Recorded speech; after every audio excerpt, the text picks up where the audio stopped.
Welcome to the Shut the Funk Up podcast. I'm the well-fed boy, and as always, I am delighted to be joined by J-Lit the Kid. What it do?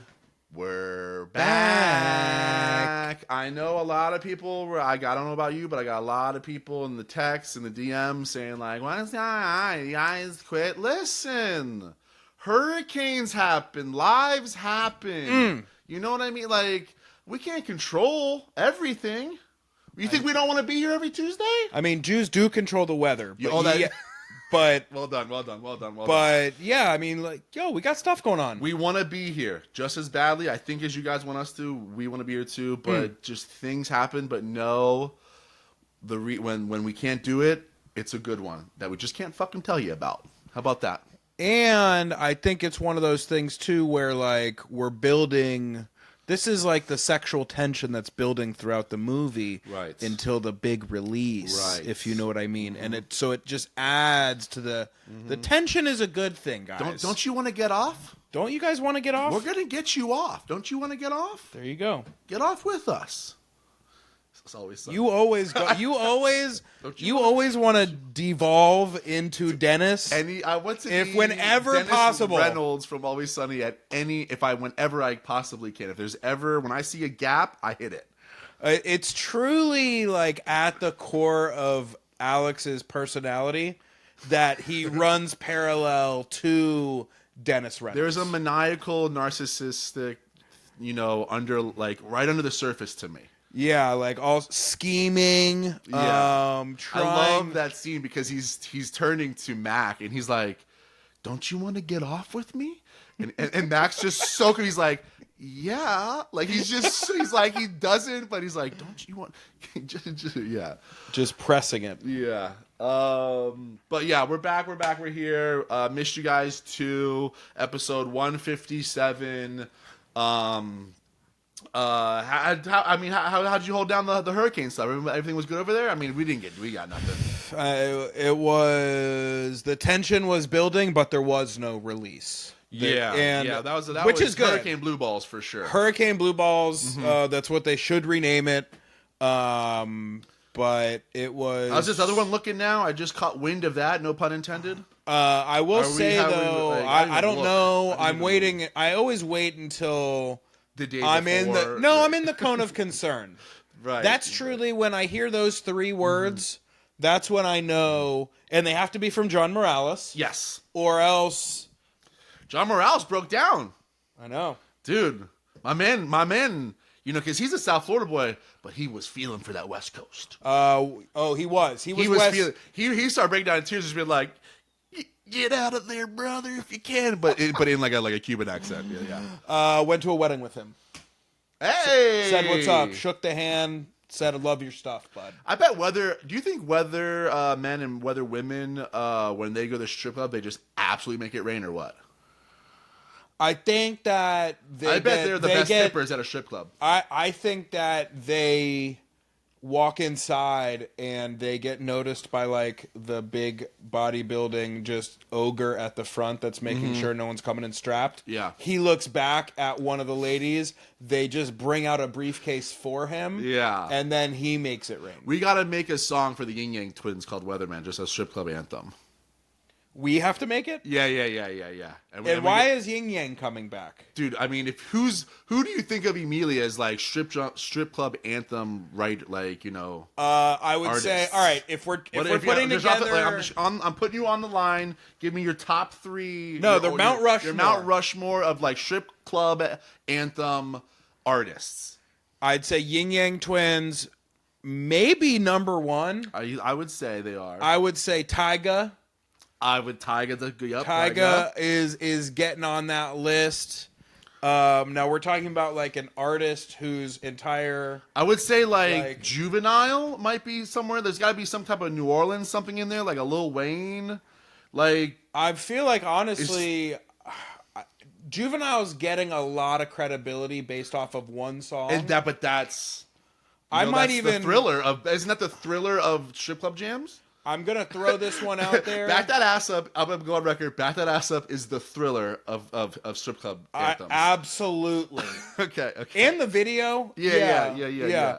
I'm gonna throw. Don't ask me why. But there's got to be like an '80s metal band in there, right? No, like no. I'm only talking hip hop. Oh, okay. Because easily, like, you're gonna have to put Whitesnake on there. Like, yeah, but I don't even want to go with those. Okay. I'm probably gonna go kind of out of left field. I think he's low key, but I think he deserves maybe to be on this list. Mike Jones. Okay, and then round us out. Number 4. I'm thinking that it's definitely. I think Lil Jon. See, we're going too far back in time. You have to give a nod to one of these younger cats. Drake? Are we just gonna have to throw Drake in there? See, I'm thinking crowd pleaser. I'm thinking we're more like kind of we're at the hood, like really like. What city are we in? See, that's the question. Okay, that's the question you need to be asking yourself, ladies and gentlemen. You're answering I think I want to say it's something more like Future, but I'd rather throw 3-6 Mafia on there. I think I say Future. I would go Future. 3-6. 3-6 is very regional strip club. Future's got a little bit more, I think, of a. I feel like at the geographical hood clubs, he's just like a mainstay. Yeah, that's a good one. All right, there it is. That's your Mount Rushmore of strip club anthem artists. Hip hop. Yeah, and that's off the Dola.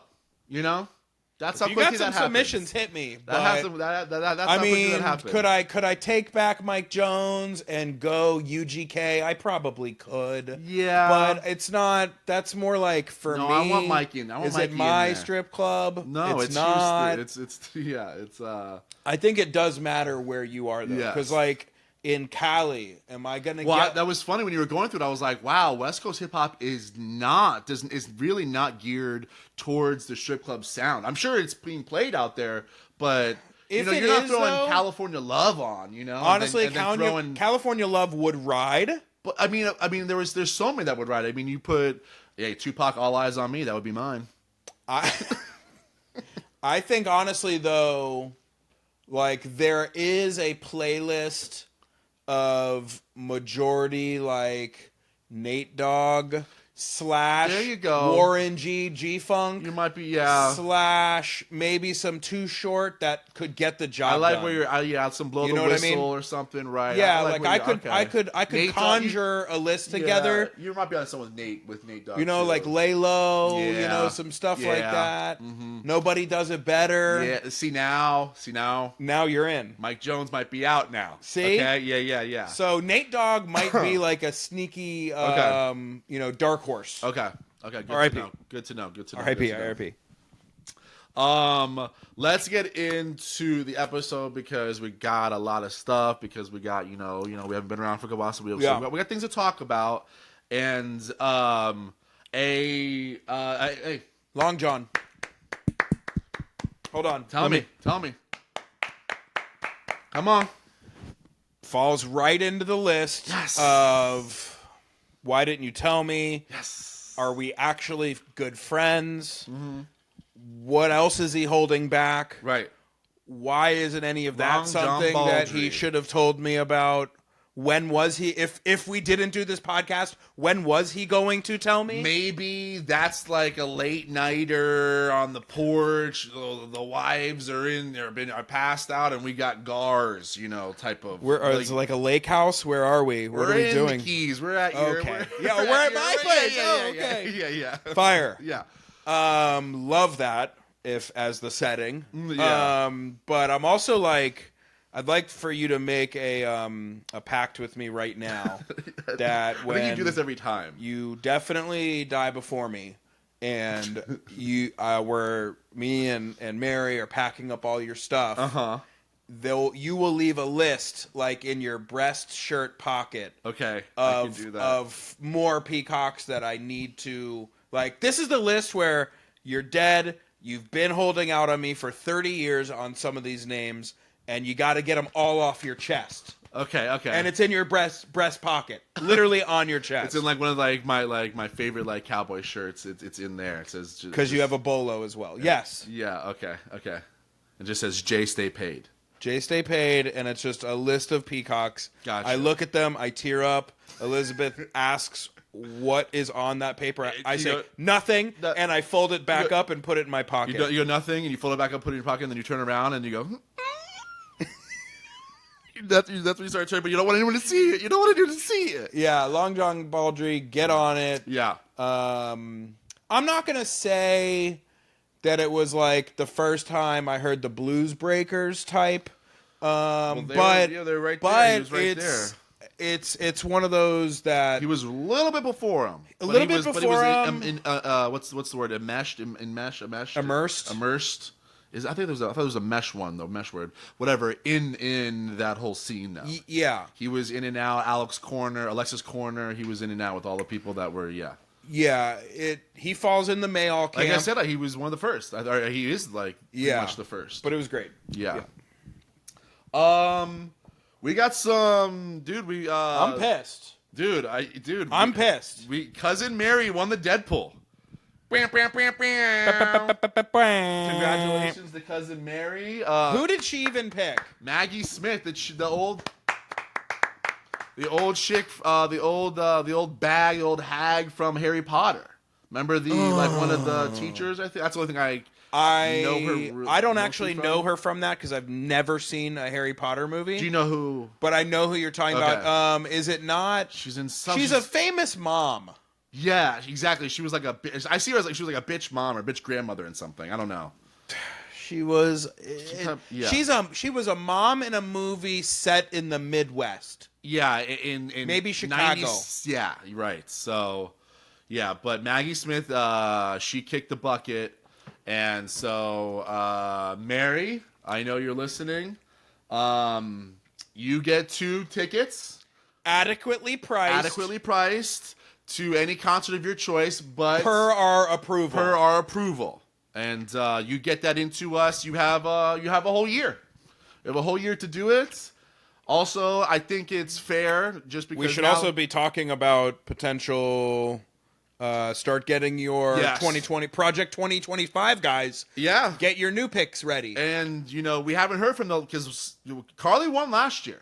And I haven't heard a peep from her, and she knows, like, so, and I shouldn't even be doing this. We shouldn't even be doing this. I'm not. Heads up. You're not. I'm not. You're not. But I don't like that Maggie Smith was the who did it. That's just the way she goes, brother. I want it to. There was somebody that right after that would Jay. Yeah, what was it? Jay had someone else like literally less than a week, I think. He was very upset when I told him it was Jay. I can't remember who he picked. I can't remember who he picked either, but it looks right. He was like, "Yo, I won." I was like, "Ooh, no, you didn't." But you know what? When it rains, it pours, guys. Yeah. Yep. Mm-hmm. Yep. So Hurricane Deadpool for your ass. Yeah. So shout out to Cousin Mary. Hit us up. Let us know. We got you. And thank you for playing. And everybody else, you have a month, right? About a month. Yes. Submissions need to be in by the end of November, but it technically starts January 1st. Yeah, we kind of like give you till the end of November, and then there's always stragglers after, because if we tell everyone, oh, you got till like the end of the year, then we have people like on the 8th like saying, oh, I meant to do Aldous Aldo, and I'm like, who? And then I'm like, all right, fine, but just play by the rules. I want to make sure that the people, because I think that, look, Cousin Mary, you won. Well, I was thinking about this too, and I don't know if this is where you're going, but if this happens again, the goalposts might need to move on like age stuff. Do we want to push earlier? Because now's the time to talk about it. There's a lot of people getting in this pool. Before it was just like, me and the boy, you and me and the boys. But now there's a number of people in on here. So R.I.P. President Bush. Right. So statistically, yeah. So I'm thinking, and it's more fun when you're challenged. So, but I'm just saying we'll let it go another year. But if we get 3 years in a row of people just getting just people on their deathbed, we might have to move that back another Cinco, another 5-10. Now, I'm going to pledge moving forward that I will only be picking Splash choices. Yeah, and you know what? Because Not the easy. I don't want the layup. Yeah, the Maggie Smith is okay. The Jimmy Buffett last year, it was teetering. Like, you don't think of Jimmy as being like old because you think of him like Cheeseburger in Paradise, like on an island. But he was old as shit. He wasn't. He was only like in his mid-70s. So No, I think he was in his 80s. Was he that old? I think he was. I thought he wasn't touring anymore. No, I don't think it's gonna be. I thought he was like early 80s. That's why I want to move it back to like 80, because you know, even like the 70s. 76. Okay. Mid 70s. Yeah, so like that one I'm actually okay with. I think Maggie was like 87, 88 or something like that. That's what I'm saying. I'm saying we don't need whatever. Which we're talking out loud, but yeah, the splash picks though are the ones where when you hit on like just an absolute, no one saw that coming 30-something-year-old. Whoa. Yeah, like if you'd gone One Direction, whatever his name was. I loved that. Was a weird one. I kept seeing that. I'm like, who? Didn't even know he existed. I was like, I know I wasn't like a One Direction kind of was after, like the boy band stuff was late, but I mean, do other people know this guy? I guess the article I saw was millions are stunned and like blah blah, and I was like, well, I didn't even know who he was. Yeah, I saw it everywhere, so I just assumed that everybody except for me knew who he was. You and me, bud. Yeah. So, hey, R.I.P., bud. R.I.P. But let's get into. I want to plug the Halloween's coming. We're recording this week. Decorations are out front. Yes, decorations are out front. It's looking good out there. The wind's been a little bit of an MFer though. But we're recording this for the week of this weekend is when Halloween parties happen. Because when Halloween's during the week, you don't do the Halloween party after Halloween. That's just a rookie mistake. We talked about this via text, I believe. Yes. And we confirmed that if you are going to you can't have a party on Halloween night because let's say it's a Wednesday, or Thursday, Friday. It doesn't even matter if it's a Friday. If it's a Friday, that's a good night. Halloween on Friday. No, you're good. You're good then. You're good then. But my point, though, is that if it's... That's actually the best one because you're throwing a party and you got little kids going ding dong. So you're just like raging in the back, but like, your kid stuff in the front. Kid stuff in the front. Which kid stuff in the front is not a good sentence. Okay, any weekday other than Friday, basically, it always has to be the weekend before. Yes. So we have that coming up this weekend. Right, and if you are cruising around town day of, or if you're at the party and you're looking for Halloween, tunes and stuff, and you could easily just type in, Halloween jams, like, in Spotify or Apple Music videos. But no. You go to Spotify and you type in Halloween treats and you play the Well-Fed Boys finely curated Halloween playlist on there. It is extensive. The last time I looked at it, I'm looking at it right now because your playlists I'm disgusting. Are disgusting. I'm disgusting.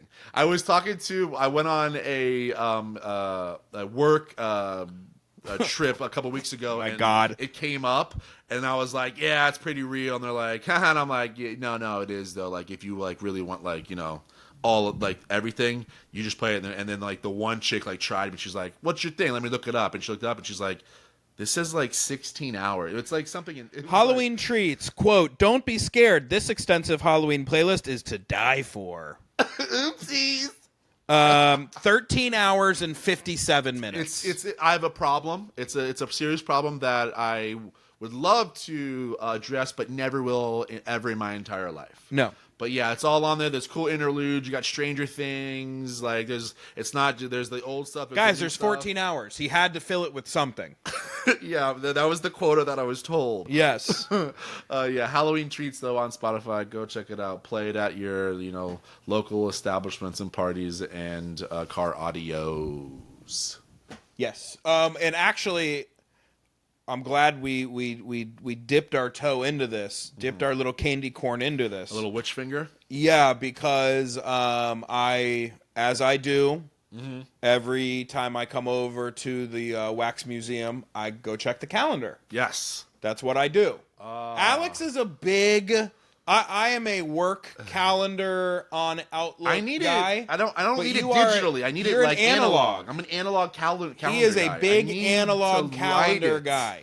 If I write it, it's there. I'm looking at it. It's there. It's right there in between the There's the cross kitchen. outs. There's edits galore. You know. It's a living, breathing schedule. It's an organism. Yes. Yeah. And so I saw that Kat and Cody are having their 5th annual Holla Scream birthday or Halloween party, and you RSVP'd affirmative. Yes. But I saw a line on the date of the party, a line with Kat and Cody's party at the bottom and another name on the top. Please explain.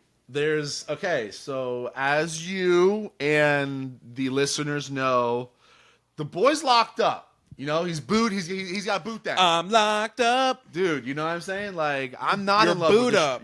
Yeah. So Were you about to say, did we forget T-Pain? I was about to Did we forget T-Pain? T-Pain, bro. Dude, we forgot. This might need to be a top 5. Need to be a top 5. T-Pain needs to be on an all-time. This is a Jackson 5, and T-Pain is Tito. Yeah. Tito Pain. But so you're locked down. So this was a first. There's a lot of firsts. There's a lot of things happening now that I'm love to see it in a real life relationship. And one of them that we ran into was our first the first realization that there might be a duel. 2 different parties. There's her friend's Halloween party, and then there's my friend's Halloween party.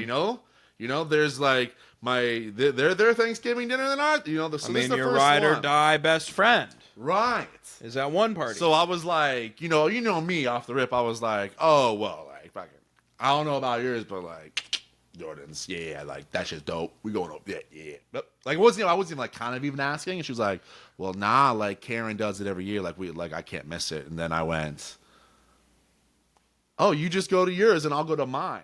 Idiot. And immediately, like, hey, we're learning. You'll go to yours, I'll go to mine. We're learning. Sure. There's a curve here. There is a curve. Babe, is something wrong? Should I not be going to mine and you going to yours? No, it's fine. And you know me, just how it's just not like, when that thought comes into my head and then it comes out of my mouth, I'm thinking that is absolutely doable. That's A-okay. That's I'm so pragmatic. I can solve any problem. Like, hey, honey, I got it.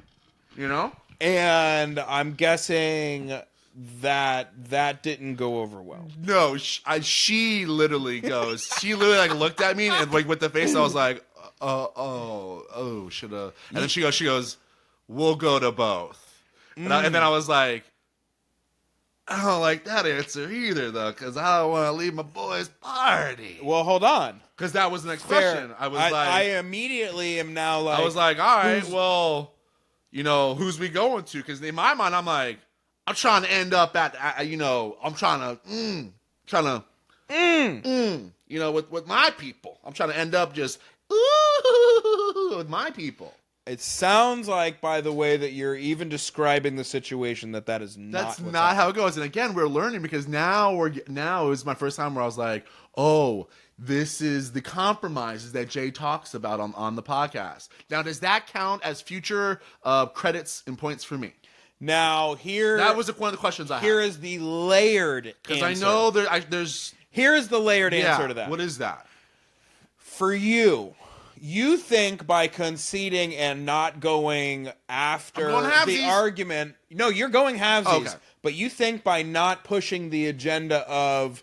hey, I'm not even going to fight this, that you are making a very large deposit in the credit bank. That's what I'm asking is what you tier are we? You think that it's higher than what she thinks. But I think...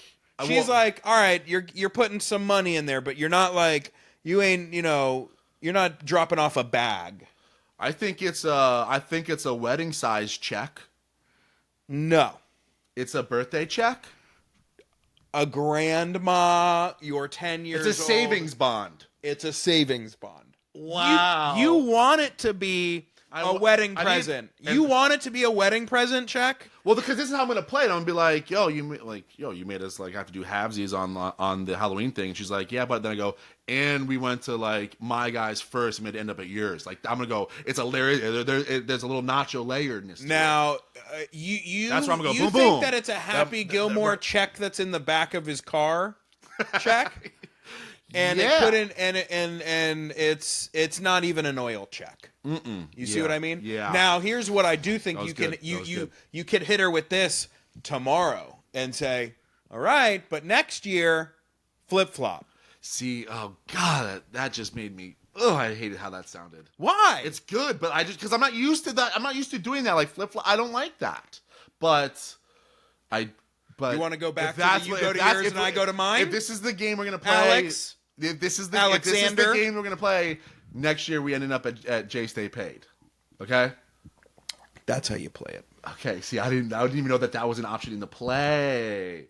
It's first off, life's a negotiation. Now Alex. we're getting both of ours, and then every single time, like next year when I come up, I'm gonna be asking you like, "Yo, is this party gonna be dope? Like, who's coming? Like, I need the one where this is my year. This is my year. This is my year." See. And I will prepare accordingly with Cody. And then the years I'm not there, slack. Doesn't matter. Pack it in early. Mm-hmm. Exactly. That's how we live. Okay, dude. Learning things over here. This is good. This is healthy. This is very good. This is very good. But yeah, that's how... Really hate, though, that you lost the battle. I was going to say win the war, but man, I am just an infantry fucking lowlife. You are on the front lines. You are, yeah. You could not be cut down by you could not be cut down by bullets quick enough. Yeah. It's okay though. Yeah. I'll put it to you this way. I'm glad you're in the fight. Yes. I'm in there. I'm trying, man. I got my bayonet out, and it has no blood on it yet. All right, let's get into the ear candy. We got, a few weeks of ear candy piled up.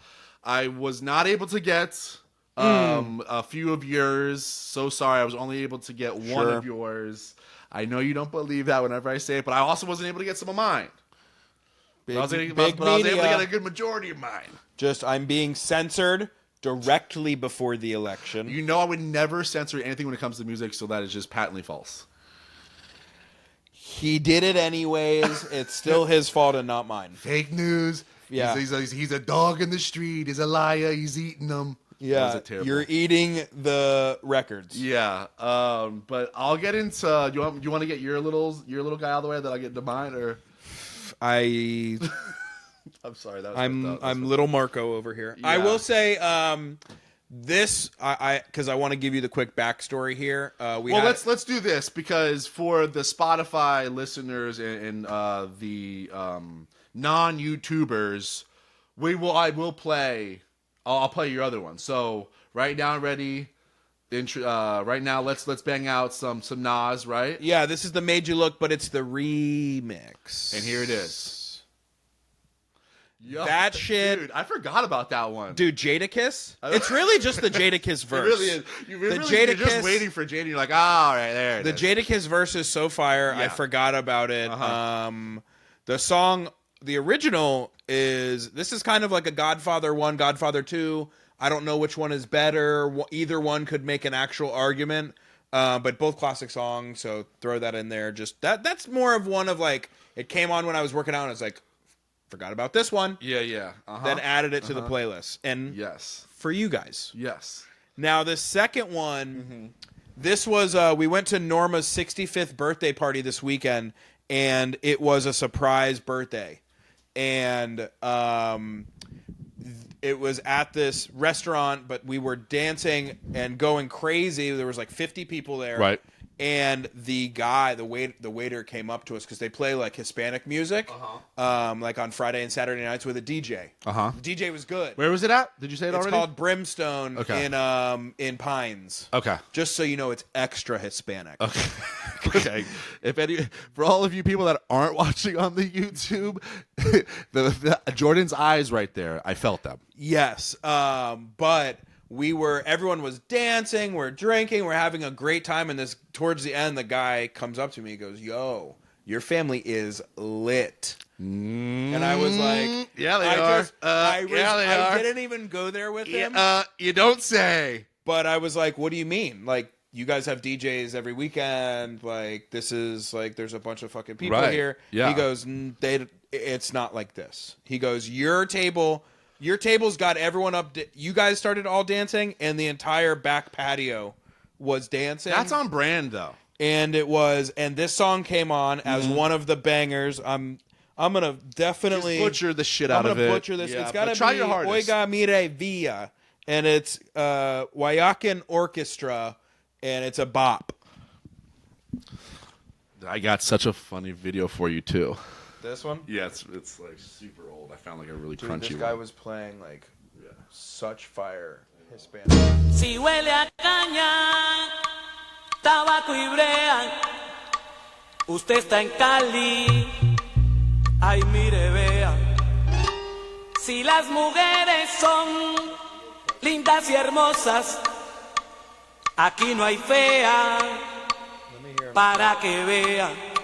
Mi Cali se está adornando para su fiesta más popular.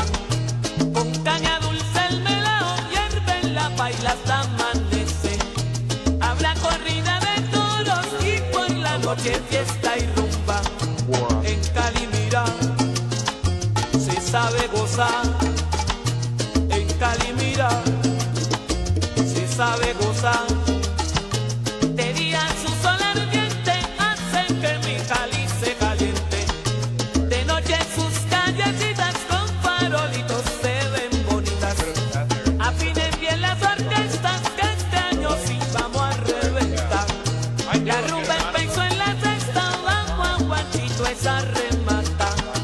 Con salsa de aquí.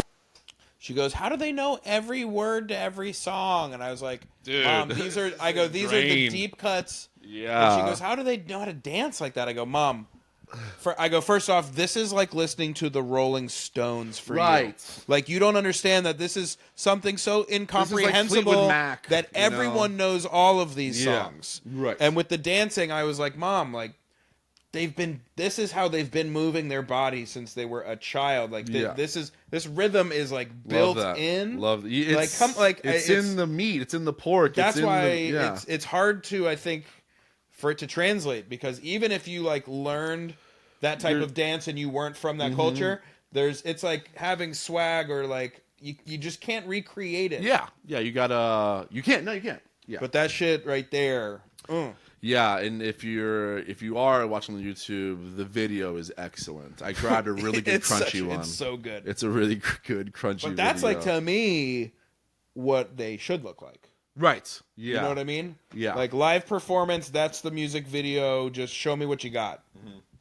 All right, so I've got one nice little cool like West Coast kind of newish banger for you, and then I've got the next two were the two leading. One was the lead up to the music festival that I went to last weekend, and then the one is this week that I haven't stopped playing since seeing this song live after. But the first one here is Emotional Oranges. I've heard of them. Yes, and the song is called Hot Outside. Yeah. And it's a cool little got a cool little like West Coast beat to it, and he gets on a like real nice. Let me get it for you here. What festival were you at? I think you'll like this one. Oh, hold on. Spoiler alert.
it's so, you have such a type when it comes to like, I don't know what the term would be, like under the radar hip hop.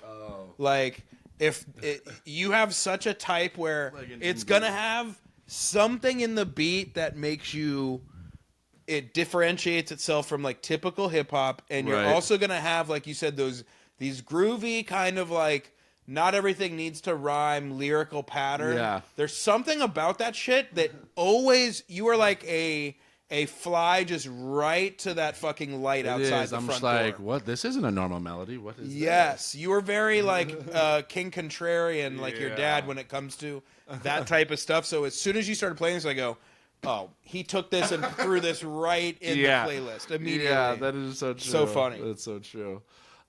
This next song is one of my new favorite band. They got a lot of cool stuff that I've run into, and this was leading up to the Music Fest just to get me going. And it's a new band, and they're called Super Taste, and I believe the song is called Protostar. Am I right on that? Yeah. Okay.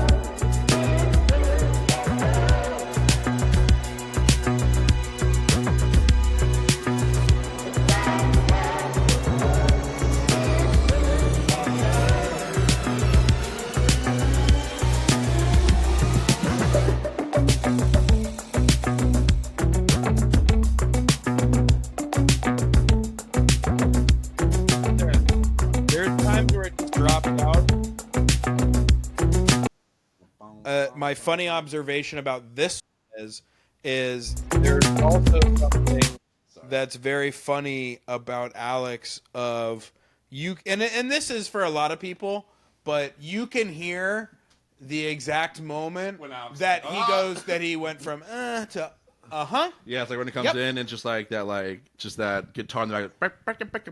I'm like, oh, okay, let me go and add the playlist. Yeah. Yeah. So it's funny because it's kind of like you're just like, oh, that's it right there. Yes. And then this is the song I've just been absolutely hammering since going to the festival, which I'll talk about here in a little bit. But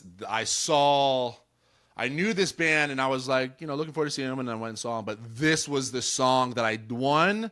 There's always those moments when you go to see somebody live. Doesn't have to be a festival, but usually it's at a festival because you see a lot of different artists there that a lot of them maybe you're not the most familiar with. And there's always that song. Those songs that you're just like, don't know this. And at least for me, and you can't Shazam at concerts and stuff because it's just too loud in there. Yeah. And stuff. Like Shazam doesn't work like that. But Alex doesn't stop there. He's like, oh, I'm gonna go home and then tomorrow go through their whole entire catalog until I'll remember I'll remember like whatever the song is, like the lyric, whatever it is. It'll be right there. I'll go, okay, got it, and then I will go home the next day and by memory just go through every song and I go, there it is. That's the song. And then so this is that song for me. Wow. Okay, that's big. This is a band called Soul Wax. They're amazing. They've been around for a very long time. But this is I actually forget the. Here come the men in suits. Yeah.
Went down there fucking solo, dude.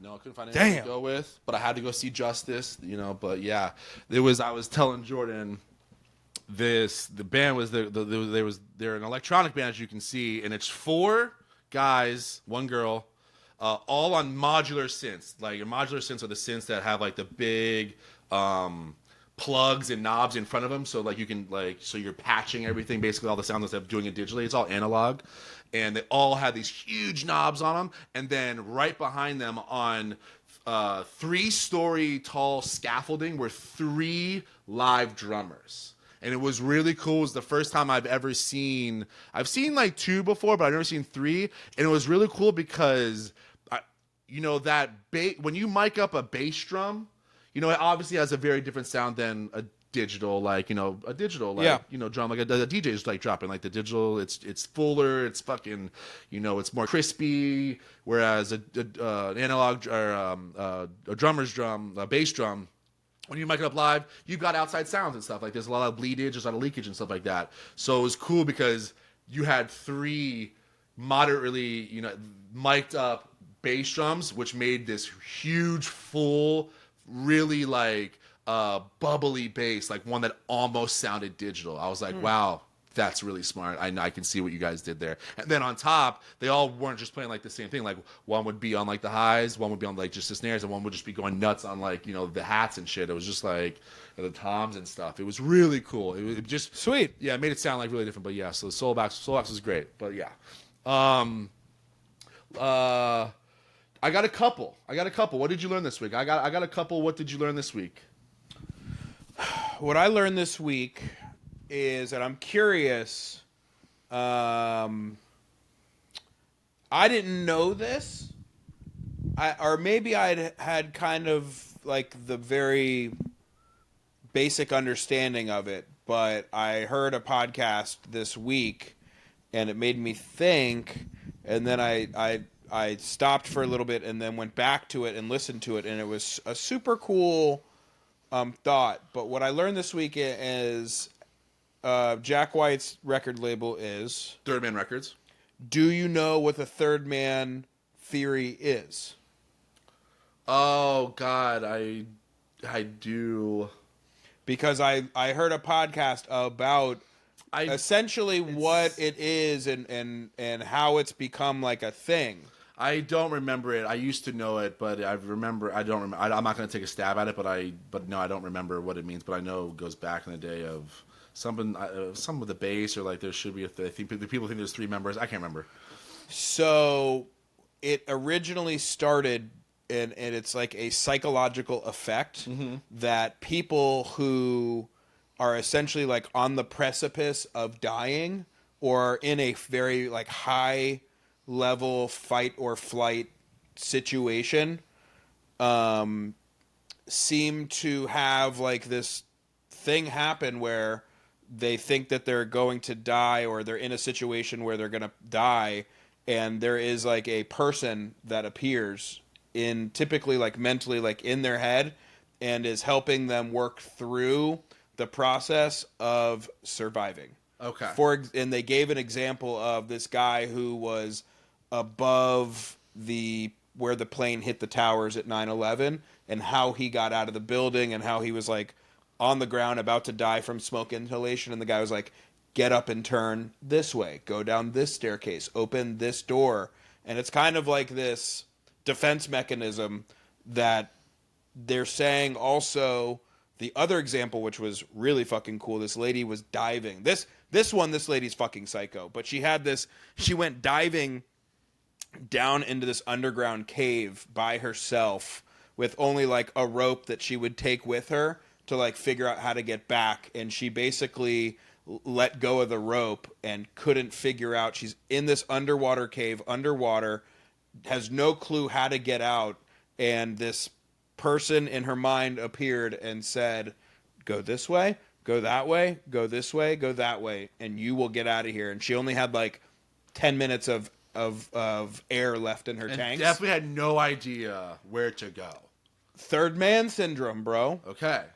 And she halfway through the cave found her line and then was able to navigate back out. Okay. Right before her air basically ran out. Okay, so that's where it comes from. That's the concept. And that's where it comes from. And I actually did not know that. It was super cool because there was something actually where the psychologist, it was 4 people. It was actually in a group of 3. There will be another person that appears or something like that, but they didn't think it sounded as good, so they went with third man. Mm-hmm. But that's like kind of where it comes from, and it was pretty cool. I'll send you the podcast. Yeah. But I didn't know that. Were they talking about Third Man Records, or were they? No. They were talking about Third Man Syndrome, and now I want to know if there's any connection between, these people having like an out of body experience and someone telling them how to get through something to survive, and it's like, is there some play of words there or something like that for the record company? Right. Okay. And so, there is or isn't? Oh, I don't know. Oh, okay. I don't know. Okay. I have yet to make that connection. Okay, gotcha. That's still cool though. Very cool. Yes. I'm hoping that it is. I hope that is very much because real. If Jack White's like, yo, I'm that guy that's in your head. Trust me, when you were taking, I was just like, Jack's a genius. See, Jack would do something like that too. Would. He would know those things, and so that was super cool though to me. So that's what I learned this week. Alex, what did you learn this week? I learned this. The one thing I learned this week, but the one quick thing that I learned actually being down at the damn fest, someone had informed me. Did you know that Uber tracks? It knows where your battery life is at. And, like, if it's, like, super low and you're looking for an Uber, it knows that you're desperate and will charge you a couple bucks more.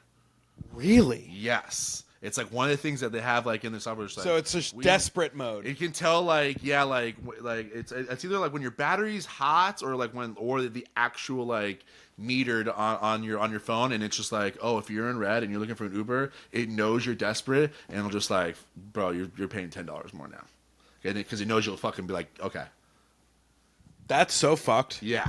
We were down at the fest, and like people were out front just like freaking out. And how'd you find this out? Someone said it, and I was like, huh? What? I was like, and there's like, well, we gotta do it. Mine's in red, and like they're gonna charge for it. And I was like, what'd you just say? And she was like, oh, you don't know? I was just Is like, that new, or we don't know? Have you dug into this conspiracy yet? I'm going with it. Like, she said it as so matter of fact. You're taking it and just, it's fact now. It's fact. It's fact. I'm taking that as fact. Okay. Make sure that shit's charged up.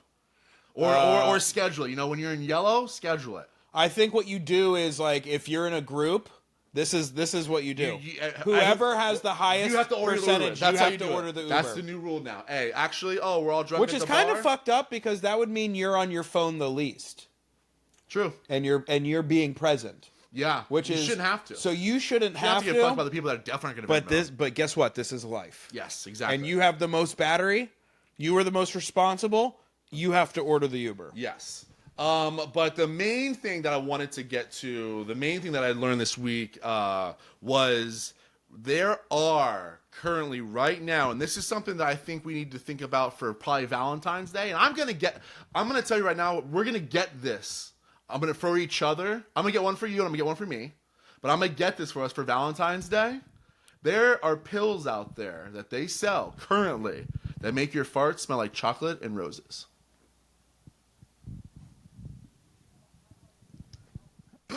I don't believe that. I swear that one's true. That one wasn't on the line out of. Have you tested? No, we're going to do it on Valentine's Day. But that's what I'm saying. I will. The website, yes, I saw the website. Yes. I saw, like, they were like, hey, we sell these pills. How do you make it smell like chocolate and flowers? Dude, we're going to find out. I'm going to eat the pills and then eat nothing but chocolate and flowers the whole day. Roses. Not flowers, roses. But it's not flowers, it's roses. Okay. Yeah, so everybody... Where did you find I don't ask where you. Okay. I don't ask where you. All right, fine. Okay? Fine. I don't ask where you. All right? You always want to know. Outside of the festival. You know what I mean? This one, just know. He heard some goddamn teenager talking about it. Now it's fact. February 14th, your wife better buckle up. But if I take the pill, I shouldn't have to eat chocolate or roses. It's just gonna make. It's gonna make the Mexican food. I was about to say, if you really smell. want to put it to the test, yeah, like eat the pills and then go get some Taco Bell. Indian. Oh, You get Indian, I'll get Taco Bell, and then Deal. And then we figure it out. Deal. And it just smells like terrible. It's just chocolate and terrible. Yeah, just dead roses. absolutely gave you fucking Princess Di all night. Oh goodness. So I've been talking about the festival that I went to this weekend. Now hold on. You said you went solo dolo. Yeah, dude. I went down there to see Justice. What time did you go? All right, so I went down. So it's Saturday, right? Yeah, just went for one day. I just wanted to go see this one band. Really, that was the only reason why. I'm not going to tell you the amount of money. The old man in me is just absolutely interested in specifically logistics. How did you get there? I don't even like doing the festival thing anymore, but I just had to see Justice so freaking bad, and I couldn't believe the amount of money I paid for one single day to go see them. But I went down. That goes against all of your arguments of how much money you would ever fork out over to pay to go see. Well, this is a new... Basically one person. $200. Oh, I know. Okay. I saw the single day ticket so prices. Like, there you go. So now that we've benchmarked that, for the pod, there you go. Ugh. Yeah. I mean, granted, there were other people in there, but whatever. So, got down. So the first person that I even remotely went, Justice didn't go on until like 11:30, and they were done at 1. I was already like, fuck, 1 leaving Miami. This Love thing that. goes till Love that. This thing goes till 4. Like 6 a.m. Yeah, it's insane. So I was like, fuck. But I paid so much money. I was like, all right, I gotta see some other fucking people to like at least kind of make myself feel better about this ticket purchase. Just the justification. Yeah. So I got down. So the first person I wanted to see was at 6. I was like, all right, we'll go. Okay, so you made a night of it. You did it the right way. But this is what happened. The night or 2 nights before that, I started like freaking out because I didn't know Taylor Swift's here. 3-night stay. Taylor Swift's down in Miami. He's here. And I'm like, oh fuck, Miami's gonna be a shit show. Everyone's gonna be like in Wynwood whooping it up before. Because Taylor's not until Taylor's not until like 8. So I was like, oh, I can see all the little girlies just down there getting lunch. No way. I have them tailgating at the stadium. Tailgating? I like that. I have them tailgating at the stadium hours before, not anywhere near you, not even clogging the same arteries. So I freaked myself out, and I'm like, oh, because I was like, I want to see the people at 6. I'll leave the house at like 4:45. Take me 30 minutes to get down there, park, walk, get in. Like maybe there's a line. I don't know. You drove? Yeah, that was when I was I'm not Ubering.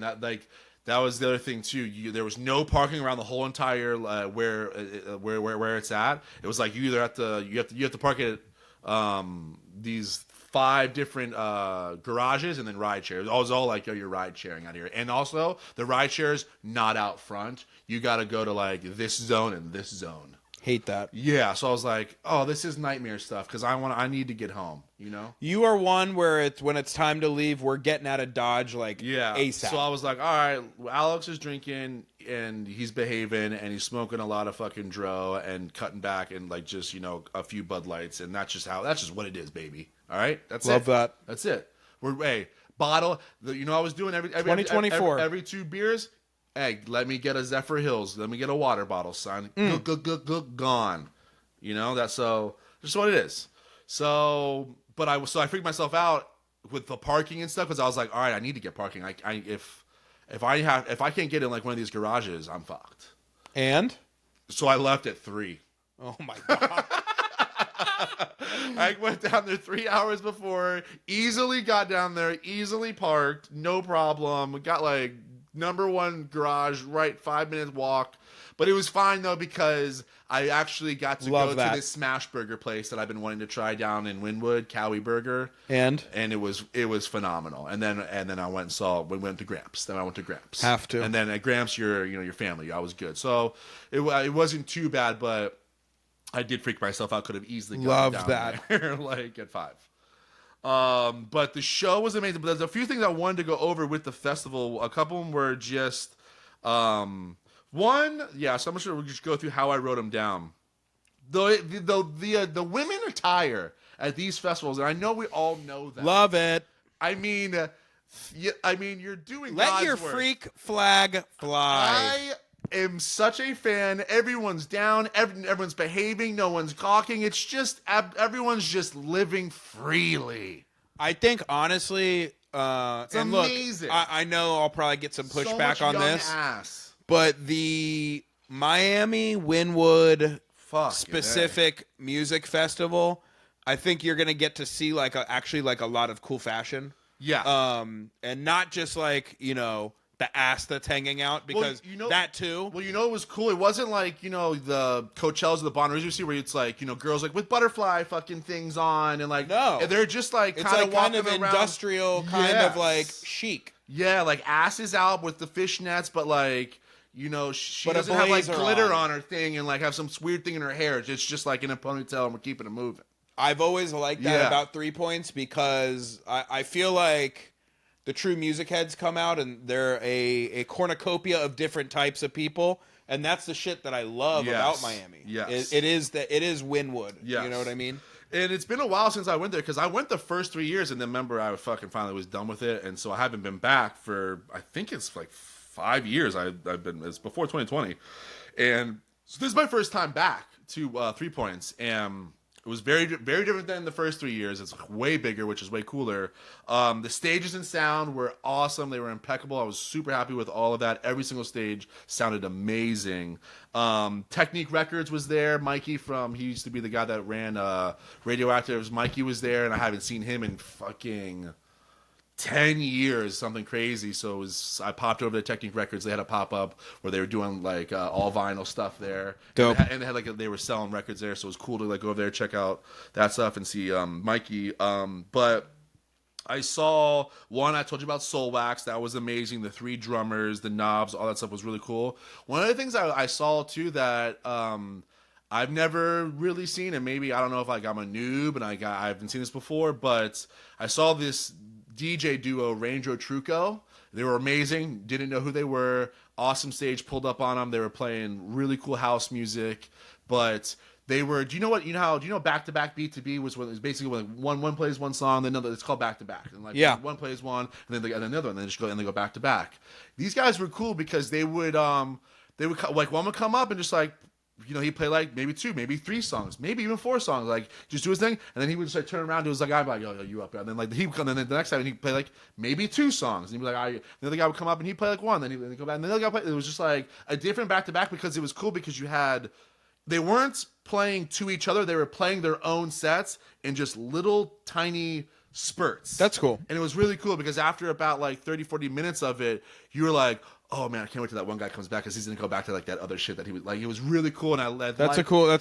And I like the concept of like, you know what, like I'm gonna build on like this sound that I'm doing right now because I have like 2 other songs I want to follow with. Yeah, cool. And I do like that because it's unscripted in a sense, but it still is. Yeah, so that was like really cool. I really enjoyed that. Like I'd never seen that before. And then the last thing I learned, and man, did it get me a number of times. I never actually fucking hit the floor or ate shit, but you got to keep your head on a swivel. You got to be looking down when you're walking around in festivals, dude. There are obstacles. There's big lines being run across places for electricals and sound, and there got things. There's humps. There's dips in the grass. You could be anywhere. You could be walking. There's a curb. Big tree fall hard, dude. You don't know how many times where like the ankles got put to the test. It was, I mean, I never fell down, thankfully, but I mean, it got me several times. Even on the way out, I was just like, it almost got me. I was like, dude, they need to have a lot. I don't know what's going. Maybe I'm old, but you got to look Safety. down. Look down. You have Alex here. Last comment advocating for a higher level knee pads of safety and PPE. Personal protection equipment on site. Holy shit! I Get some cones out in this bitch, dude. just exactly. Throw a goddamn traffic cone somewhere, and make sure it's reflective and highly reflective. It was the dips in the grass for me, because it was like that's the majesty of Wynwood. It really it is. That's the majesty of Wynwood. Yeah. I got some quick hits. I got a grab bag for you. These are just literally things I've been writing down over the last couple weeks that I said, do I call Alex right now and confront him about this? Or do I save it because I think that it's worthy of everyone else having an opinion on it too? Okay. The first one, what happened from the 90s to now where washing hair technology, correct me if I'm wrong, but back in the 90s, you washed your hair and then you conditioned, or conditioned and then washed in whatever order it was, but you did both on the same night of washing. Yes. Now I think it has completely changed to you wash certain nights, condition other nights. Sometimes you skip some nights. When did washing your hair get so complicated, and what is the correct order? Well, the correct order absolutely is wash then condish, because the condish is supposed to put the oils back in, because when you wash your hair, it dries it out and you lose all of your your natural oils and stuff. But to answer your other question, I think the reason why it's changed up is because we were taught, like, yo, you got to wash it, but get those oils back in there, so conditioner. Whereas now you can wash, and I think what people are realizing, at least for me personally, you wash and then you let those naturals come back in, and then you condition, because then now we got a little bit of both worlds. Do you wash and do you condish? Yes. I actually have just recently changed from, because I was the big 2-in-1 guy for a long time. And I know, and how can you that's probably was where college. it died. That was college. That's where it died. Yes. It died the when 2-in-1 came in and everyone was like, fuck cool. it, let's just do a 2-in-1. Exactly. Now, college Alex was 2-in-1 for a decade. You know? Okay, so now I realized, I finally realized, I was like, oh, this is not how you do it. This is chuggy. Like, we need to go back to separate bottles. And then what I started learning was, I forget, I think it was one day, like, my conditioner ran out, but I still had some shampoo. And I just got back in from, like, the beach. Like, my hair was just dirty. So I just did that, and then I woke up, like, the next day, or, like, the afternoon of the next day after, I was like, ooh, my hair is kicking. Like, my curls are fucking tight. They're really nice. There's a gliss and a gloss to them. And I was like, ooh, that's that natural. That's that natty in there. Okay, now here's my other question. How often do you wash? I'll wash 2 times a week. I'll do like a Monday, Friday. Okay, so all right, then, so we're about Wednesday, the same. and then a Wednesday condish. So that's my question. So then, Monday wash, Wednesday condish, Friday back to the main dish, right? Shampoo, and then back to your regularly scheduled program on Monday again. Exactly. Yeah, Sunday gets skipped. Okay. Yes, that sounds about right, because I would say I would probably wash Monday. I think for a man, any more than that is too much. Women, I don't know. That's much different. I don't whole have different planet. Yeah, I don't have. Yeah, I'm probably Monday, Thursday. Okay, yeah, that's about where I am. No condish ever. Okay, this is what I think you were explaining. I'm about to say you got some good natty going on. That natty light over here. Yeah, you got natty light over there. Yeah, I like natty dread better. Though. Okay, okay. So that was my question, because it was. I think you did both on, like, technology changed at some point. I think you're right, though. The advent of the 2-in-1 fucked everything up, and everyone thought that was okay, and then it took years for everyone to, like, kind of wean off that. Yeah.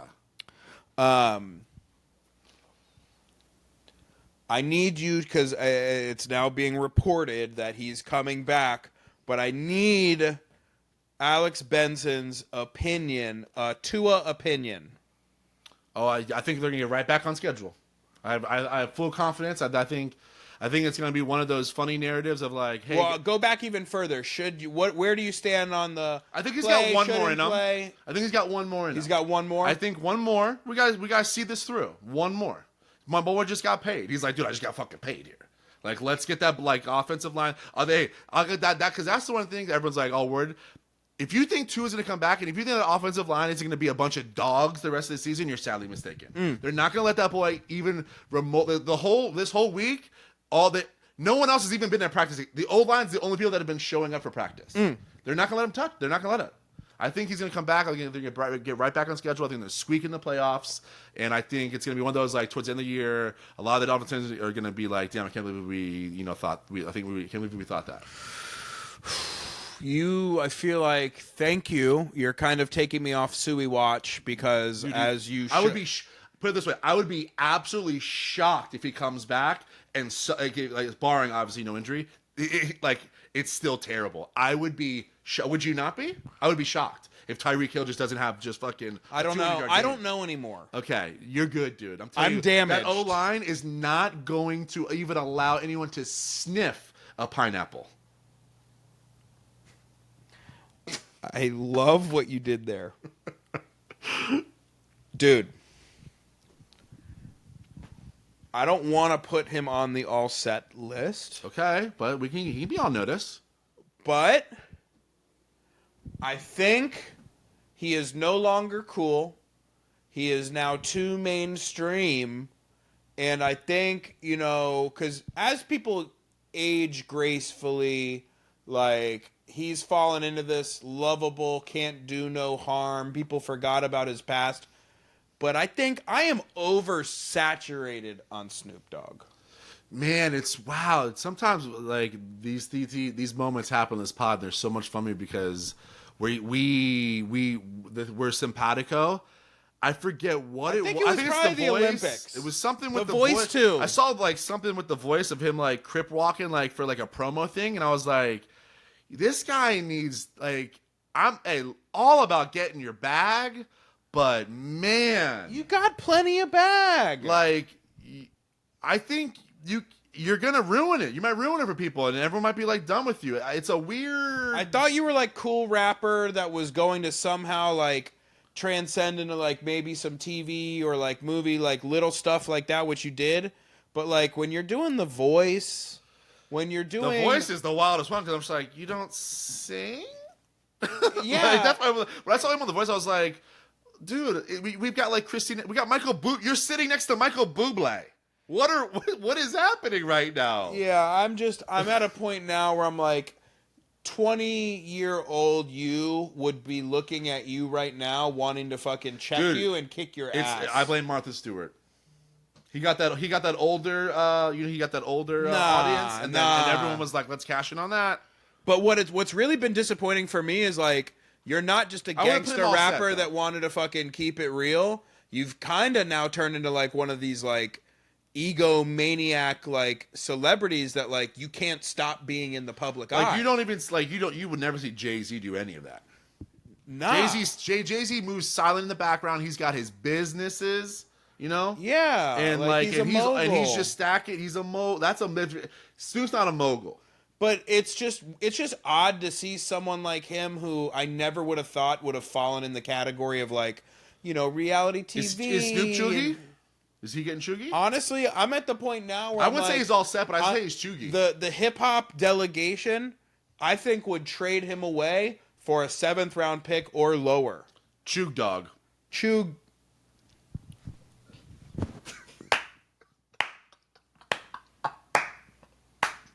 That's it until he chills out. He's got to take a sabbatical and drop an album. Yeah. Like, and then not do any more sucker shit for a while. Yeah, just get back. But maybe throw on a blue bandana. I don't know. Like, I think when I found out he was being paid to be at the Olympics by NBC, I was like, oh, you're corporate. Well, now. that was the thing because I think I saw the same thing you did, where it was like the Olympics. The NBC paid him this, and it made them this amount of money. I was just like, oh my god. He's got a high Q rating. I'm planting done. him strategically, like in. I'm done. Yeah, I'm done with Snoop. Yeah. Go back, Snoop. Go home. Chug dog. Go home. Crip walk all the way back to Compton. This is a biggie. Smalls. Chocolate milk. Ooh, talk to me. Syrup or powder? Oh, God. I'm a powder boy. I'm all syrup. I knew you were. I knew. Syrup. That's not even close. Wifey wanted some chocolate milk, and she brought home the classic, the Hershey's chocolate syrup. I have dark chocolate, by the way. I'm dark chocolate syrup. I'm disgusting. I'm disgusted. Nah, son. And I told her right what then do you and there. Nest I told her right then and there. Quick? Look, hey, you want to talk about things worth negotiating? I cashed in some chips. I said no. Did she pick up one? Not yet. Okay. But maybe we should do a blind taste test on that. I have no problem doing that because you might be able to turn me, just like I would turn you on Pepsi. Dude, you answered it incorrectly. I know you always want to fight it. You said I'm bringing them over and we're doing it. All right, yeah. We should. Hey, seriously. Hey, bring it over. I promise you. I've got locked and loading here with. Hershey. I promise Just you bring by over the some end. mess quick. I promise you by the end of that Tuesday night, you're gonna be a hashtag powder boy. All right. Well, let's see. No, because we're gonna do the same thing. I'm gonna pick which one I think tastes better, and then which one I think is which. We'll do the same thing we did with Coke and Pepsi, right? You're going to be flipped. I promise you. Okay. That reminds us too. I want to let everyone know we're gonna have a mukbang. We're gonna do some more some food stuff coming up here because there's a lot of fast food places that have come out with some new things. Yeah, I have a couple of them. I know I sent you a couple of them. But we'll do we might have to. Maybe we'll just do a whole just foodie episode. Yeah. Yeah. Let's do that. Okay. Dark chocolate. Dog, you know I keep that thing on me. 70 cents per cow. You're gonna be a powder boy. Stop it. I have a term that the kids are using. Ooh, and one? Then okay, all right. Keep me up to date, bro. Keep us up to date, dude. Keep us up to date. This has appeared in multiple rap songs. Oh shit. And I had to do the white people thing. Oh no! You had to ask, you had to look. Did you tell someone, or did you just silently Google it? No, I silently. Okay, Googled good. it. Jesus. The white people thing is like, what's that mean? I was filled with shame. What is it? But I couldn't understand what they were saying. All right, can you tell? Can I try to guess it? I'm gonna. Me, or will I know it if when you say it? I don't, and this is why, ladies and gentlemen, I wrote it down because could I throw it out there and he just jam it right in my face? Right. Maybe, but I'm willing to bet and push my chips right in the middle and say, dude. Alex not gonna get it. Whoa. I'm not gonna give you a sentence. I'm just gonna give Wish you you the would have word. just had the right rap song, and then we just would play it right now, and then I would have to try to see what. Well, I want to experience how you did. That was the problem at first. Is I couldn't even understand what they were saying. Why? Why is that? Why is that, Jordan? What are you trying to say? Yeah, you piece of shit. And then I looked up what the word was, and I was like, "What is it?" All right, the word is. The password is. I'm gonna give you the full word, Zaza. Weed. But what do you mean smoking that Zaza? Like, I know Zaza as weed. That's how I know it as like fire weed. I have to give you. I'm checking the box that you got it. Okay. But is there a specific type of weed? That's more specific. I know it as like fire. Za or Zaza basically stands for exotic. So like exotic weed. Don't know. So that. not regular ass, not just weed. This is that What's Zaza. exotic weed? Like from Indonesia? Just like, or is it like a high grade brand, like high grade shit? Okay, some type of crippy or something. Yeah, like this ain't mids. Okay. This is some Zaza. I had it weed from just like the Himalayas. Yeah, I didn't know where. Like when you said exotic, I was like, I don't think I've ever smoked it. Zaza. It's the Za and exotic. Okay, you see what I mean? Okay, so that got that Zaza. Okay, yeah. Okay. So I'm giving you partial. You're definitely credit. giving me. Don't give me partial. I totally got that. I marked full credit on it, and I'm going back after I move to the next page, and I'm only giving you half on that. I come up and argue it, and I make a good argument, and then you give it to me. Well done. Remember well done, Mr. Remember when you used to do that in school? Absolutely. I used to love that. You could go up there and like argue your thing, and then they're like, you know what? Okay. Yes. Teachers were dope back then. It's been all quiet on the Western Front over there. Not on the west coast of Florida. Is that what you mean? No, I'm talking on right over here. Uh-oh, am I in trouble? Fuck. I know because I was going to text you, and my wife said, "Nah, make it a Devil's Three-Way. Put me in the group chat and hit up Alex," of which I have not received any confirmation to this point about the turkey trot. Yes. Well, that was because I wanted to do it. Does she have a dueling turkey trot? Dude, you like that? You better watch your words, dog. All right, because I'll fight for her. No, You'd be drawing the line in the gravy with that one. It's a conversation that needs to be had in person. Here we go. And when I tell you in person, which I can't do it in person because I have to. Well, first of all, the information I have, I can't because it's super sensitive and it's like I can't say it. Ladies and gentlemen, he just cut it. He told me it was nothing. He just doesn't want to face off. There are medical things and so. I will be there. She will not. I can answer that for you. So you will be participating? Absolutely. Oh, then I'm good. Yes. Yeah. But the reason was, because the missus was supposed to be, yeah. But she will not be able to make it. But I'm absolutely still. But you have not signed up. No. Well, it's because dude, again, this conversation needs to be had like not live on here. TikTok, and I ain't talking apps, dude. It's not like it's gonna sell out. Okay, we're good. I've verbally committed all year, and I'm telling you right now, I will still be there. Countdown. If there's like the big clock up on the wall, we're Yes. talking like 40 days. Yeah, no, 35 days. Yeah. Okay. I have full intention. Episode 157. You heard it here. Mm-hmm. Okay. And when I tell you and Ellie live in person, you're gonna feel crunchy. I can't be putting those things like That's fine. Give me no paper trail on that one. All right, I got two more things. I know you probably saw. Hey yo, Big Meech is home. Yes, man. I didn't know that was coming. I was very happy to see that. I didn't know. Jail always wants to do that. They let them go and they don't make any fanfare about it until they're out. Jail, they've been the original record labels of knowing when to release and when not to release, the right times.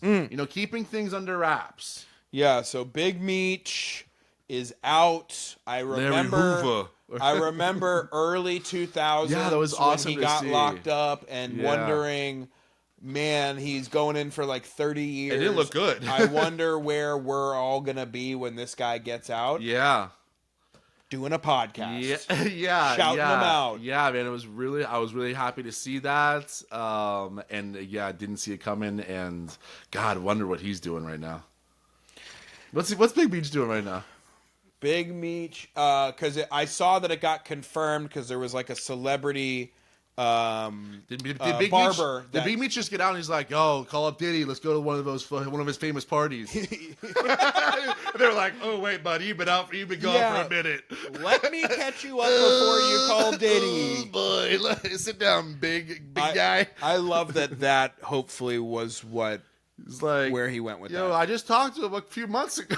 He said, "Fucking come through." Yeah, hey, Diddy ain't been calling me back. Where is he? Diddy, one of the last things Diddy told me before I got in, he said, "Yo, as soon as you get out, you hit me up. We're gonna throw one of those parties again." I'm going to the park, and then I never heard from him again. What's he been doing? What's he been up to? What's he been doing? You didn't see him, and he was in there with you. You didn't see him. I saw a really fucking corny Dak Prescott. Dude, he's getting on. He teeters on like the Russell Wilson corny level for me. He does things where I'm just like, dude. Well, here, add this one to the mantle. He proposed to his girlfriend. Anybody of repute? No, I don't think so. Okay. But they were both. At least Russell bags. It looked like basically. Let me set the scene for this pinnacle moment of romance for you. You're on the green at number 18. You sink the putt. Is this what he did, or your wife is watching on the green as well because she's been playing 18 with you. She has her little golf skirt on, probably pretty hot looking. Duh. But you know what I mean? And like the vest with the sleeves, no sleeves on it.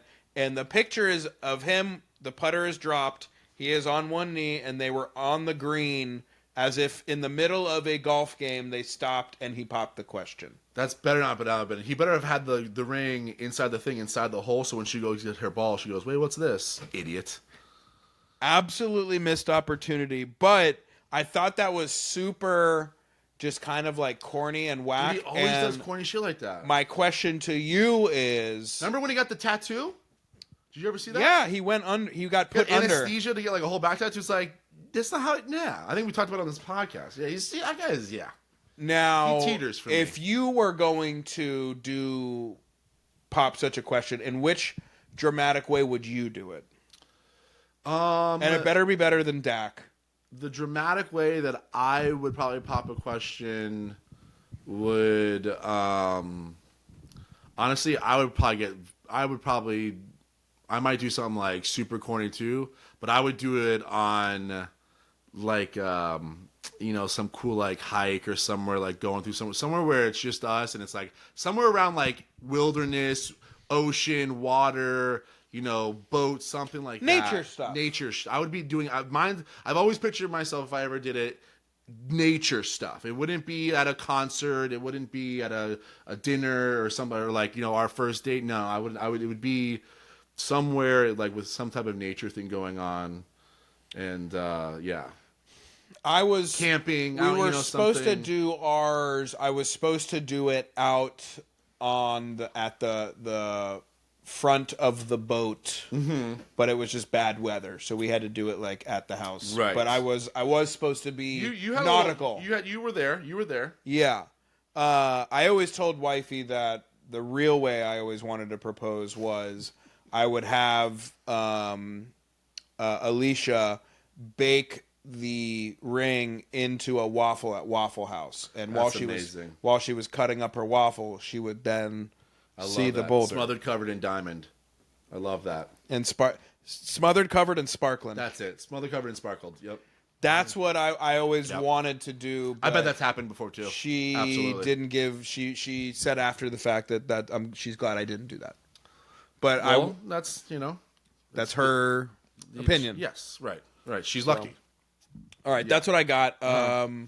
You got some updates on Diddy? Yeah, I want to do some quick Diddy updates because I don't want to spend long on it, but there was a flurry of information that came in since the last time we talked, and I just wanted to make sure you and the audience know all of the information because we've said that that's what we were going to do here. We're going to make sure we report the news. That's it. So just some quick Diddy updates. Did you hear the Kid Cudi story? He blew up Kid Cudi's car over Cassie. I did hear that. I heard about a while ago. Yeah, everyone knew all that. But that wasn't like. That's just like controlling boyfriend. Mm-hmm. Like I didn't think you were a sick fuck. Yeah, I just thought like you. And Cudi was just like, wow, just like psh, that's all you. I thought that was more of like just jealous. Yeah. Dickhead boyfriend. Yeah. They were at. They were. Yeah. I mean, they were banging. There is an app, and I won't go through it, but there is an incredible list of people that resigned in all different types of walks of life in industries that when he got indicted, that completely resigned in like the New York area and several businesses that he's a part of or has some type of affiliation. And the list is so long. It's like, and I'm talking about just like big names on it or no? Just like white executives, like not celebrities, just like, oh wow, just like, the president of like, of Syracuse, and he's just like several pictures of him like at his house, just like lots of just dots being connected of just like huge names of big companies and big just industries and stuff that all resigned within 24 hours of him getting indicted. He gets indicted, and they say, it's insane. Frank, you told us when you went to Houston it was for work. Why do I see you shirtless with three known male hookers? Well, it's not even that. It's because everyone already knows. Like the FBI, they've got their shit together with this stuff. So they got all of their ducks in a row before putting the kibosh on him, and they went to all of these people, and then all these people know that like they're on their radar, and they're all flipping to make sure they don't get in trouble, but they got to resign and shit. But it's an incredible list. I won't go through it, but it's insane.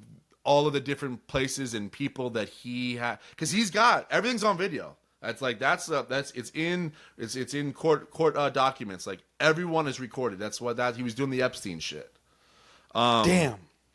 Do you think we're gonna have like do you think it's gonna take down some of like? Yo, yeah, this is gonna be massive. When this has gotten into a completely different gear for me. This is way bigger than this is Epstein level, but like I don't think it's Epstein level because Epstein like all that stuff that like I will never know because fucking everyone's corrupt. But I think this stuff will. Is Diddy gonna Epstein himself? David's gonna write a memoir. Diddy's gonna write a memoir. I've been seeing all these articles, and I don't know if it's just like alleged conjecture or what, but one of the main celebs that I see sweating is Justin Bieber. Yeah, he's been on there. There's I think every few weeks they throw like a new someone out there, but yeah, that he's been out there. But we saw the 120 new individuals have all come together, have all come out in a class action suit. There's 120 all being represented by this firm that are all alleging sexual abuse. And then we also saw, he went to, because they were like no bail, and he went to the judge, and them was like, yo, I'll give you guys my Miami Beach house and my fucking jet as like I'll sell. Is he gonna get out? No. And they were like, no. Like and his Miami Beach mansion's worth like 50 mil, and his jet's like 75 mil, and like the judge still was like, no, you're not going anywhere. Like the lawyer was like, you can have this. The state, you can have, and they're like, no, you're good. You're staying here. So like. If he gets out, he's going to freak off again. He's going to freak off in, like, Bali, in Thailand. So this is the new stuff that has just come in that is incredible to me. So they found a ton of drugs. Like, now there's a lot of stuff is starting to come out with, like, the seizure, what they found in the seizures, the seizures? The seizures? Yeah, right? Yeah. And they found ecstasy, original X, Xanax, a ton of roofies, ton of Rufinol, and pink cocaine. A bunch of this pink cocaine shit is out there now. I've been hearing about it. Yeah. He apparently was all about the pink cocaine. And the one thing about all of those drugs, too, that they found, like huge quantities of all of those drugs. One of the reasons why there were so much of it was apparently in all of the security guards and people that worked for him have been saying that Diddy required like security, butlers, maids, anyone that just was like working around and inside the house at all times. All of them had to have baggies on them for guests when they came over. So and all the guests knew like, hey, if you ever need anything, you want some Coke or whatever, just ask fucking who? And almost went there. Who? I've changed up. Ask one of the people walking around in like the red and the white and black. How was that? I don't know what you mean by white and black. Wearing white and black. Wearing white and black. Okay. Ask the guy that has an English accent that is passing around hors d'oeuvres. Okay. Nice. Yeah, all of them like apparently all of them were required to have like all the different types of drugs on them, so anyone at any point can walk up and ask them, and they can be like, "Yep, here you go." They're just at like the pre-event meeting, and it's like, okay, and make sure that the garage doors are closed. Diddy doesn't want anyone to see the collection. We don't want anyone to walk in there, so make sure those doors are locked. And Frederica, you, for some reason, I see that you picked up the cocaine, the heroin, and the Xanax. You didn't have your pink cocaine last Put shift. the pink cocaine in. Put it between your boobs, like he told you to. That's where it goes. And anyone can take it if they want. That's what I heard was on the One Direction guy. That was it? Pink cocaine was in his system.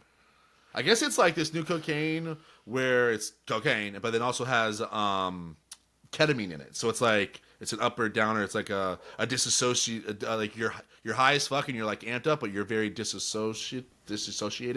It's like that's what I heard that cocaine is. Okay. I heard it's not just like, oh, we put pink dye in it. But the last thing I want to go over with Diddy was, and this is in court. This is documented court documents. Is apparently the Rufinol, the roofies, the drugs, the date rape drugs that he's been giving the people that because of the the number of them have all said like I wake up and they don't know where the fuck they're at. They don't remember anything from the night. And apparently the way that he was distributing it, getting that out, because no one just takes Rufinol if they know it. And he was putting it, injecting, he was crushing it and injecting it into it was in the baby oil. So yes, that's what I mean. Yeah, so that's apparently what I saw. all those bottles of baby oil that everyone's making fun of, they all like almost over half of them had Rufinol in all of the baby bottles, and that was how he was fucking just drugging these I think it's just women or men, whatever, up. Which is, I did not know that science was there. I had no idea. When I saw it, I was like... That you could just, like, squirt, I didn't like, know, like, the Xanax skin. into... I didn't know if, like, you know... We're not doctors. You know, now I'm worried. Like, next time, like, if, you know, if I'm around someone that's just, like, yacked up and he sneezes on me, am I, like, in an hour just going to be fucking absolutely running a marathon, doing a turkey trot? I have you blacked out and... Waking up with my butthole hurting? Yes. Okay, got it. Cool. Yeah. All right, let's get into this Peacock. All right, let's get into this week's Peacock and Music. It's kind of a dual one because one, the band, the rap group I really loved, but the main guy in it is he's a peacock. So this week's Peacock in Music is a rap group called Main Source. Do you know them? Yes. Yes, and the main MC producer in it was Large Professor. East Coast hip hop. I didn't know this. It's a Toronto Queens connection. Two of the guys, K-Cut, Sir Scratch, they're from Toronto. They're Canadian boys. And then J.O.D., Large Professor, and then Mikey D, who ended up replacing Large Professor. They're from Queens. So I thought that was kind of a cool, you know, North You don't see a lot of American- that. Yeah, no, you really don't. Or at least I haven't. Founded in 1989. I like that. They're 80s. Yeah, I mean, they make the cut. They do. But speaking of making the cut, their first album, Breaking Atoms, was released in 1991. Okay. So do what you want with that. I say 80s, so I'm going to give it to them. Just because their sound was not the typical 90s hip-hop. No. That's why I'll say that. But yeah, 1991 was their first album, Breaking Atoms. Amazing album. That was the album that put me on them. And it's actually pretty much their only album. And their breakout song off that was Looking at the Front Door, which is, I'll play it later. I remember when I first heard the song, it was that was how I fell in love with it. I was just like, what is this? And then the whole entire album is the same, is pretty much all of that too. But Nas was actually on that first album too. A young Nas was on Breaking Atoms. And they will go on to like kind of like still always be interconnected, Nas and Main Source and whatnot. But quickly right after that, they did do a second album. But they had business differences in business and stuff, and pretty much Large Professor was like, I'm out. I'm gonna go do some other shit, and Mikey D is who stepped in for him then. And because like Large Professor was out, they just ended up just doing another album, just a whole new album, and that one did come out, and it was under the name Main Source, and Mikey D replaced them, but that one was cool too because they had a group that featured on that one called the Dog Pack, and the Dog Pack was later, a few years later, ended up being the Locks. Mm-hmm. So early Locks is on the second album for Main Source. Sweet, yeah. But here's where we get into the Large Professor, who was an MC and producer. He was an MC and producer. I think he's mainly known as a producer, though. It's kind of like Alchemist vibes. Like yeah, he had solo stuff, but he dips in, but he's not. He's mostly a producer. Yeah, because even on the first Breaking Atoms album for Main Source, the two Toronto guys, they're producers. You know, it was Large Professor and Mikey D were the MCs and stuff of that group predominantly. So. But yeah, so after Main Source, he immediately links up with Eric B and Rakim and does like 3 songs on their album. And because of branching off and going and getting with Eric B and Rakim, that led to him signing with Geffen Records, which was a pretty big record label back then. Yeah. And they had a number. Geffen was at that point seeing the emerging hip hop scene happening and signing tons of a lot of East Coast artists to their label. And so once they got on there, you know how it goes. Those record labels are like, all right, we'll produce all of like our roster people. Mm-hmm. So right then off the rip, for the next like 3 years, he was producing for Pete Rock and CL Smooth, Busta Rhymes, Big Daddy Kane, Mobb Deep, Tribe Called Quest. He was on Midnight Marauders. There you go. Like just a nice, and there's a ton of other people in there, like the Executioners and stuff. But yeah, and then from that was when he built that like cachet of producing credits. That was when he really started going mainstream and really started hitting it big, and that turns into him producing 3 songs on Nas's Illmatic album. And the main song that you and everyone will know, though, is he produced It Ain't Hard to Tell. Okay. And he actually, and I didn't know this because for some reason I thought Primo was a big part of it, and he was, but he has, out of all the producers that did work on that album, he has the most songs. Large Professor. I wouldn't have known that. Yeah, I would have said Primo. But yeah, so, and then him and Nas, honestly, really linked up after that. Like, Nas and him became boys, and Nas pretty much had him on almost every single album after that, except for the new ones now. Yeah. But like all the stuff throughout the 90s and then early 2000s, Large Professor was on everyone and had like 1 or 2, produced tracks. He's a mainstay. Yeah, but he did, like I said, he did end up doing some solo stuff. He had a solo album in '96 that called The LP that has like Faking the Funk and stuff on it. It was a great album, but it's funny. I didn't know. There's another thing I didn't know. It quickly got shelved for some reason. I guess I don't know. I tried to look it up, and they didn't say like because it got released.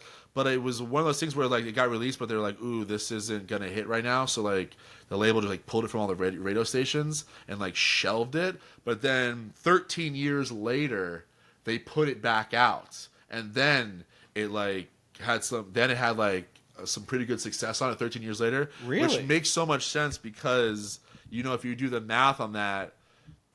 I got into Large Professor right when I was going into college, which was like that 06, 07 era. Yeah.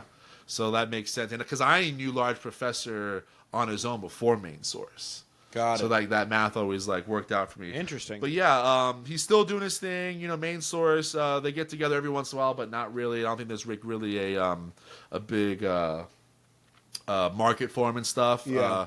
So like I think the one thing I saw is they do like a couple like Canadian like Toronto type of like little for the hip-hop. OGs. Yeah, and stuff. But yeah, Main Source and Large Professor, and I want to play you. Hit me.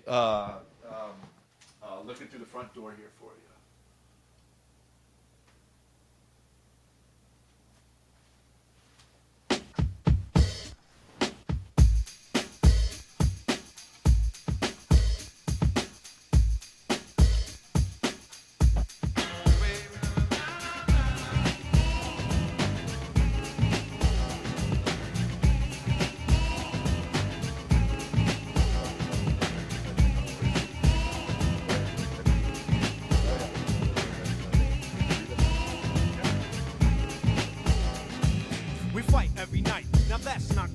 I reminisce with bliss of when we was closer and wake up to be greeted by an argument again.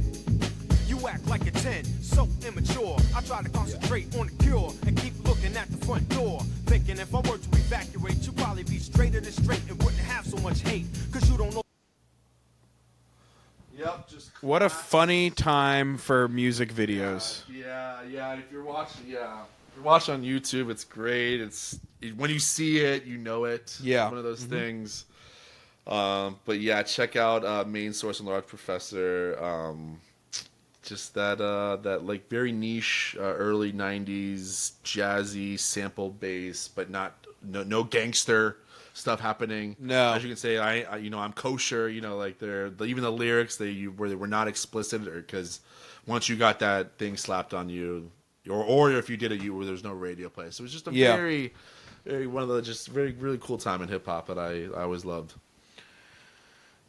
That falls under that weird kind of sounding, not always rhyming, like that out of the box hip hop that you like. Yeah, that's what I'm saying. Like intellectual rap. It's they like the enunciate early everything. Yeah, and like the lyrics were very thought out. Yeah, like there was always a message. Yeah, with it. It's just not like that anymore. No. Yeah. And what a beautiful segue, because I think that might be the overarching theme for what I am calling Jay Lit the Kid's album reviews. Okay. Um, you checked out some stuff?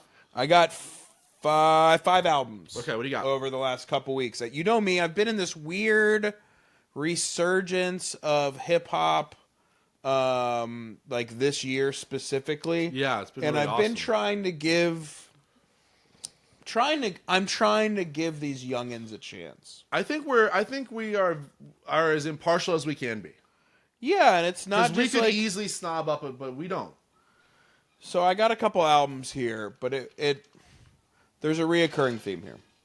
First one. Yeah, just go with it. Just hit it. Just hit me with them. Did you listen to Latto's album? No.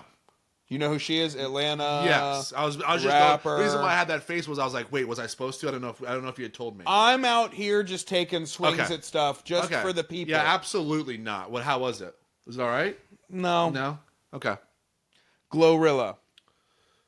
I know. She quietly, I didn't realize, quietly dropped. I mean, I an know album, three last week, I know 3 of her songs off of it. but and look, I didn't have lofty expectations. She's but not too bad. I expected her album to be She's better. Baltimore girl. She's a Baltimore girl. She got that. Memphis. I thought Glorilla was Baltimore. Memphis. Oh, okay. Excuse me. I'm sorry. Well, Yeah. what I was getting at was I think a lot of her appeal, and this is just my opinion. I haven't read it all. Is she's got that she got that voice. Has that very specific. The voice definitely does it. Yes, the glow. It's like her twang, the way she talks, the way she raps, it's very it's just her brand. So I think that's always, to me, in my opinion, the appeal about her, because she doesn't sound like everybody else, but No. the music and the lyrics are just like, ugh. There's a couple. She's good at hooks. I'll give her that. Yeah. She's good. She can do a good hook. I just expected it to be better, and I wasn't even expecting it to be that good. Right. Future. Ugh. You and I both. I was about to say, if you say it's gonna be good, I'll be like, No. because I don't have to listen to it. No. Okay, yeah, he's been off. He's been done. But he's just got a name now. He's just riding. But the he set a record for most songs in know. the top 100 that blew my mind. with 49 songs this year. That blew my mind. I saw that too. I was like, what the hell is going on in these streets? Are we just so... No. I'll die on that hill We're with good. you. Yeah, we're good.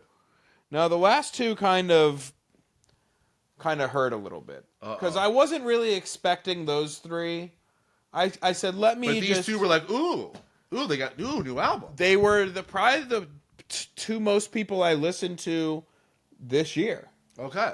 And the first one was what you and I. Plug? Yep.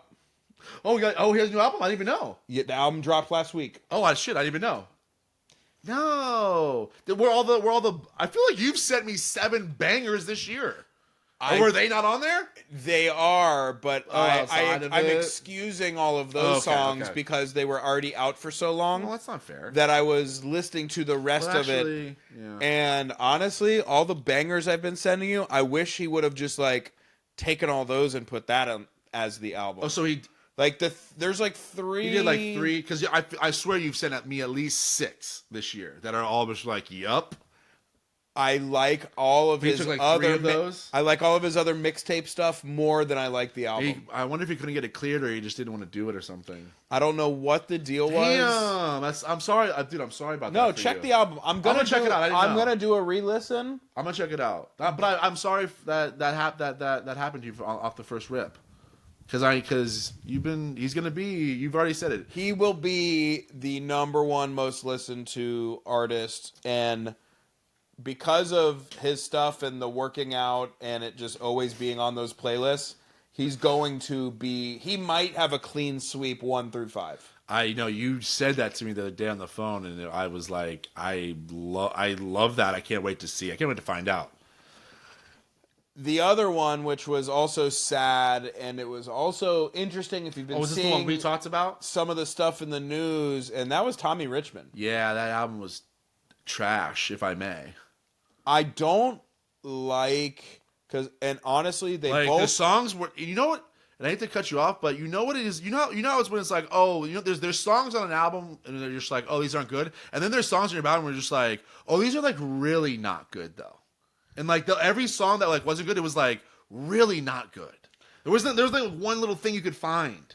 I don't like this. It's definitely a newer trend of obviously less songs per album, but less average time per song. Album. Yeah, Big X The Plug was 33-minute album. 15 songs, and I don't think anything was longer. Maybe the longest song was 3 minutes. Dude, if you ever look at the end of these albums, there's none of them ever go over like 40, 45 minutes. They're all like 30, 33.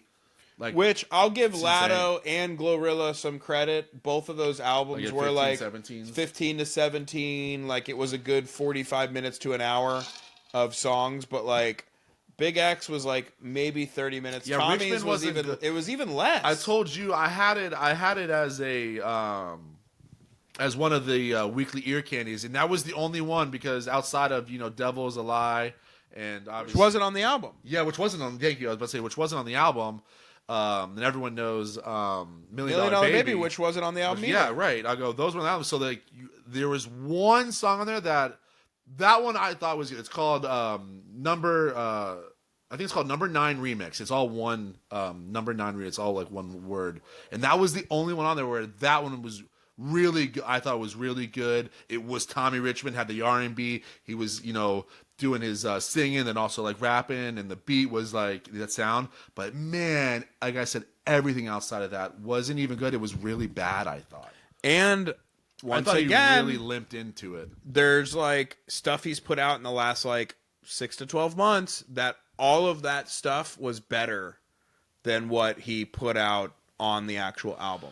Yeah, it's like, why didn't you recreate all this stuff that like made you popular? I don't get the marketing or like the thinking behind it, because I'm sure there is some type of reason why they didn't do it, but it doesn't make sense because we've talked about it on this pod before where the new model for marketing an album, and it sucks, but kind of like Big X, like how you do it, you literally put out like singles for like months, for like 3 months outside, like you put like a single out like every few weeks, and then you like literally put out 4 to 5 singles, and then you put an album, and then the album comes out and it's 10 songs, and 5 of them everyone's already heard.